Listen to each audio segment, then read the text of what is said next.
अरे राजू, तुम यहाँ खेत में इस हालत में क्या कर रहे हो? तुम्हारा चेहरा इतना उतर गया है, क्या हुआ? क्या बताऊं सुभाष, मेरी सारी फसल खत्म हो गई। पानी ने सब कुछ तबाह कर दिया है। अब मेरे पास कुछ नहीं बचा, मैं पूरी तरह डूब चुका हूँ। हाँ राजू, मैं समझ सकता हूँ। ये दुख अकेले तुम्हारा नहीं है, पूरे गांव में हर किसान की यही हालत है। पर हमें एकजुट होकर इसका सामना करना होगा। दोनों बातें कर ही रहे थे कि अचानक वहाँ एक सांप आता है और राजू को डंक मार देता है। अरे ये क्या, मेरे पैर में अचानक बहुत तेज जलन हो रही है। बहुत दर्द कर रहा है, लगता है कोई कीड़ा काट लिया। रुको राजू, तुम बैठो, मैं तुम्हारा पैर देखता हूँ। दिखाओ क्या हुआ। सुभाष नीचे देखता है और घबरा जाता है। अरे नहीं, ये तो सांप के काटने का निशान है। और वो देखो, उधर झाड़ियों में एक काला कोबरा भी रेंगते हुए जा रहा है। ये तो बहुत खतरनाक सांप है। जवैनियापुर नाम का एक छोटा सा गांव था। उसी गांव में एक सीधा साधा किसान राजू अपनी पत्नी राधिका और एक छोटा बेटा गोलू के साथ एक छोटी सी झोपड़ी में रहता था। राजू दिन रात खेतों में मेहनत करता ताकि 2 वक्त की रोटी का इंतजाम कर सके। मगर इस वर्ष बारिश इतनी पड़ रही थी कि इस गांव में जीना मुश्किल हो गया था। बारिश की वजह से छोटे बड़े घर गिरने लगे थे। चारों तरफ तबाही मची थी। हे भगवान, ये बारिश तो थमने का नाम ही नहीं ले रही है। अब तो डर लग रहा है, अगर ऐसे ही पानी बरसता रहा तो हमारी सारी मेहनत बर्बाद हो जाएगी। खेतों में जो फसल खड़ी थी वो बह जाएगी। हम गरीब किसानों की किस्मत ही ऐसी है। बारिश न हो तो जमीन सूख जाती है और बारिश हो जाए तो आसमान से आफत बरसती है। हमारे लिए तो हर मौसम मुसीबत लेकर आता है। राधिका, अब मैं खेत की तरफ जाकर देखता हूँ, खेत का हालात कितने बिगड़ गए हैं। पता नहीं फसल बची है या नहीं। ये क्या कह रहे हैं आप? इतनी बारिश में खेत जाने की बात कर रहे हैं। बाहर हर तरफ पानी ही पानी है। आप फिसल भी सकते हैं और कोई जानवर भी हो सकता है। राधिका, तुम समझती क्यों नहीं हो? जिस फसल को देखकर हमें उम्मीद होती है कि हमारा चूल्हा जलेगा, उसका हाल जानना जरूरी है। घर में बैठकर चिंता करने से बेहतर है कि मैं खेत जाकर अपनी आँखों से सब देखूं। अगर खेत खत्म हो गया तो फिर हम क्या खाएंगे? कैसे हमारा गुजारा होगा? राजू बारिश में भीगते हुए खेत की ओर चला जाता है।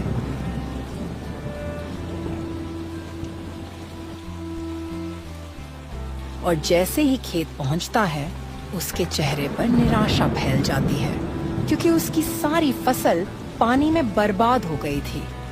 हे भगवान, ये तो पूरी फसल पानी में डूब चुकी है। खेत तालाब बन गया है। धान का एक पौधा भी नहीं बचा। अब मैं अपने परिवार को क्या खिलाऊंगा? राधिका को क्या जवाब दूंगा? तभी पीछे से सुभाष आता है और राजू को इतनी बरसात में देखकर घबरा जाता है। अरे राजू, तुम यहाँ खेत में इस हालत में क्या कर रहे हो? तुम्हारा चेहरा इतना उतर गया है, क्या हुआ? क्या बताऊं सुभाष, मेरी सारी फसल खत्म हो गई। पानी ने सब कुछ तबाह कर दिया है। अब मेरे पास कुछ नहीं बचा, मैं पूरी तरह डूब चुका हूँ। हाँ राजू, मैं समझ सकता हूँ। ये दुख अकेले तुम्हारा नहीं है, पूरे गांव में हर किसान की यही हालत है। पर हमें एकजुट होकर इसका सामना करना होगा। दोनों बातें कर ही रहे थे कि अचानक वहाँ एक सांप आता है और राजू को डंक मार देता है। अरे ये क्या, मेरे पैर में अचानक बहुत तेज जलन हो रही है। बहुत दर्द कर रहा है, लगता है कोई कीड़ा काट लिया। रुको राजू, तुम बैठो, मैं तुम्हारा पैर देखता हूँ। दिखाओ क्या हुआ। सुभाष नीचे देखता है और घबरा जाता है। अरे नहीं, ये तो सांप के काटने का निशान है। और वो देखो, उधर झाड़ियों में एक काला कोबरा भी रेंगते हुए जा रहा है। ये तो बहुत खतरनाक सांप है। अब एक पल भी देर नहीं करनी चाहिए। तुम्हें तुरंत घर ले चलना होगा, वरना जहर पूरे शरीर में फैल जाएगा और फिर कुछ नहीं किया जा सकेगा। राजू कुछ कह पाता, इससे पहले ही वह बेहोश होकर कीचड़ में गिर जाता है। सुभाष यह देखकर घबरा जाता है। हे भगवान, अब मैं क्या करूं? इसे अकेले कैसे ले जाऊं? कोई तो मदद मिले। सुभाष इधर उधर देखता है और दूर से हरिया आता दिखता है। हरिया, जल्दी आओ, देखो राजू को कोबरा ने काट लिया है और वो बेहोश हो गया है। अगर हमने इसे जल्दी घर नहीं पहुंचाया तो इसकी जान चली जाएगी।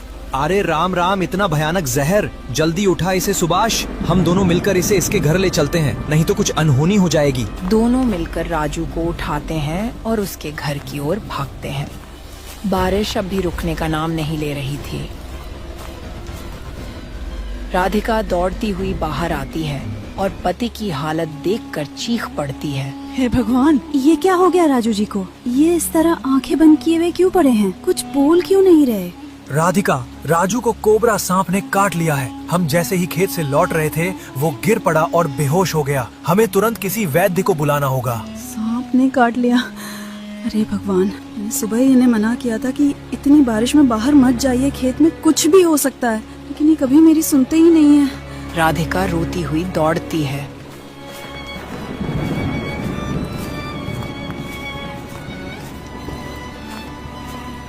और पास के वैद्य को बुलाकर लाती है।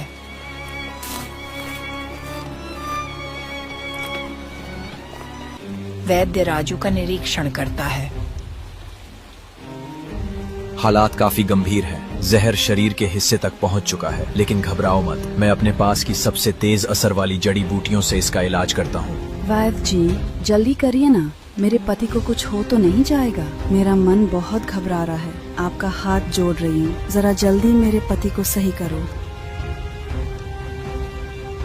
मैंने इसका कुछ जहर निकाल दिया है, लेकिन ये कोबरा बहुत विषैला होता है। बाकी जहर को रोकना मेरे बस की बात नहीं है। नहीं वैद्य जी, आप ऐसा मत कहिए, मेरे पति को कुछ नहीं होगा, आप कुछ कीजिए ना। देखो राधिका, इसके इलाज में बहुत खर्चा आएगा, क्योंकि इसे जो जड़ी बूटी देनी होगी वो आम नहीं है, ये बहुत दुर्लभ और महंगी होती है। अगर तुम चाहो कि इसका बचने का थोड़ा भी चांस हो तो तुम्हें उसे दुर्लभ जड़ी बूटी की 3 खुराक देनी होगी, और हर खुराक की कीमत है 5 चांदी के सिक्के, यानी कुल मिलाकर तुम्हें 15 चांदी के सिक्के देने होंगे। तभी मैं वो जड़ी बूटी मंगा पाऊंगा और इसका इलाज शुरू कर पाऊंगा। 15 चांदी के सिक्के?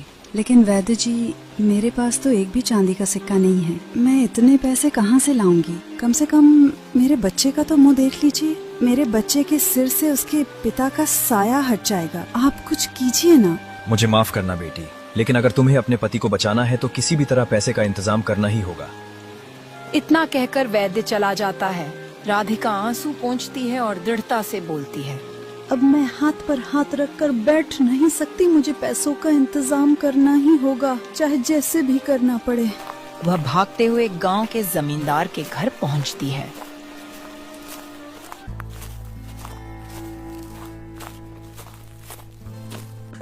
जमींदार साहब, मुझे माफ कीजिए, मैं हाथ जोड़ती हूँ, मेरी मदद कीजिए। मेरे पति को कोबरा सांप ने काट लिया है और उनका इलाज बहुत महंगा है। मुझे 15 चांदी के सिक्के चाहिए। पैसे तो मैं दे दूंगा, लेकिन तू जानती है ना, मैं 20 रुपए पर सैकड़ा ब्याज लेता हूँ। क्या तू इतना ब्याज दे पाएगी? लेकिन गांव में तो सभी 3 रुपए सैकड़ा पर देते हैं, फिर आप क्यों 20 रुपए सैकड़ा पर दे रहे हैं? ये कैसा अन्याय है जमींदार साहब। ठीक है, तुम उसी से जाकर ले लो, मेरे पास क्यों आई हो? आप मुझे पैसा दे दो, मुझे पैसों की बहुत जरूरत है। मैं वादा करती हूँ, मैं आपके सारे पैसे ब्याज समेत चुका दूंगी, लेकिन अभी मुझे पैसे चाहिए ताकि मैं अपने पति का इलाज करवा सकूं। ठीक है, बता कितने सिक्के का कीमत चाहिए तुझे?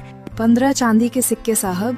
अरे इतना पैसा तो मैं तुझे नहीं दूंगा, तू भाग गई तो फिर मैं क्या करूंगा?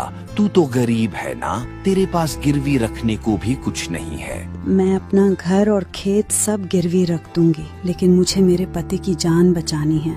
आप मुझे पैसे दे दो, मैं आपकी जिंदगी भर गुलामी करूंगी। ठीक है, मैं पैसे दे देता हूँ, लेकिन सुन ले, अगर तेरा पति फिर भी नहीं बचा तो तू मेरे पैसे कैसे लौटाएगी? साहब, मैं आपके यहाँ जिंदगी भर नौकरानी बन के रहूंगी, और मेरा बेटा बड़ा होगा तो वो भी आपके यहाँ जिंदगी भर गुलामी करेगा। बस आप मुझे पैसे दे दो।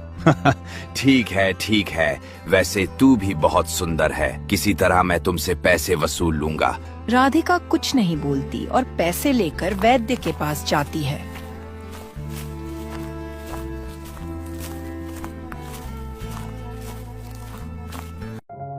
वैद्य इलाज करता है, लेकिन बहुत देर हो चुकी होती है। राधिका, मैंने अपना पूरा प्रयास किया, लेकिन अफसोस अब बहुत देर हो चुकी थी। जहर शरीर में पूरी तरह फैल चुका था। मुझे माफ कर दो राधिका, तुम्हारा पति अब इस दुनिया में नहीं रहा। वैद्य सिर झुकाकर चला जाता है। राधिका पति के शव को देखती है और फूट फूट कर रोने लगती है।